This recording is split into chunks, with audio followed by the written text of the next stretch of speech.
Hürmetli vatandaşlarım, leksimizin devamını anlayışız.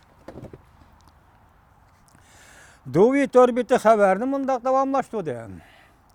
12. ayının 12. günüdün başlap 5 nefer devletlercilik rehberle az görülüdüğün bir ahvalda tuyuqsuz Şinjan'da peyda oldu.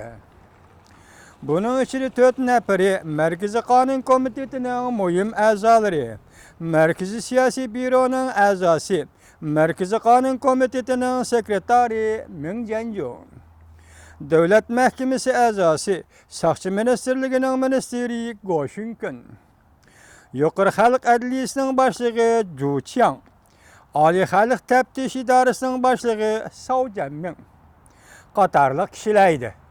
Yuqorqi 5 nefer kişi devletlercilik rehberler, şundaqla siyasi kanunga igi rehberler bugün tuyuqsuzla Şinjan rayonunda peyda oldu.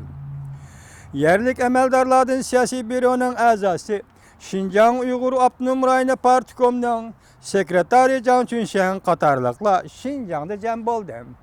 Biz davamlıq münafıq dep tıllaydıgan, Uyghur tilde sözleydigan milli münafıqladın mı? Birat yerimi bulanın arası kirip qalmadı.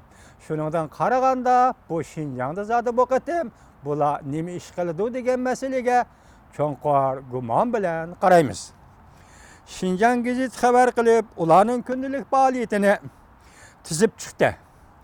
Avval ular Urumchida zo'ravonlik qarıştırış safarbarlik yig'ini qatnashdi. Zo'ravonlik qarıştırış oldingi sepidagi ommidan hal so'raydi. Zo'ravonlik qarıştırış görüşüde ölgenlerinin aile tavabuatlaridan hal so'raydi. Zo'ravonlik qarıştırış manmiri ve seferberlik yig'iniga qatnashdi. Ondan Urumchida aholilar arasiga berib ve kanun organları bilan ko'rishib, fikir aladi ve tadqiq qiladi.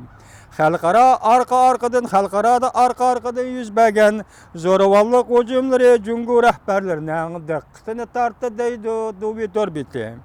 Reis Xi Jinping Fransiya prezidenti Hollandaga telefon berganda zo'ravonlikni qattiq ayblaydiganligini bildirgan edi.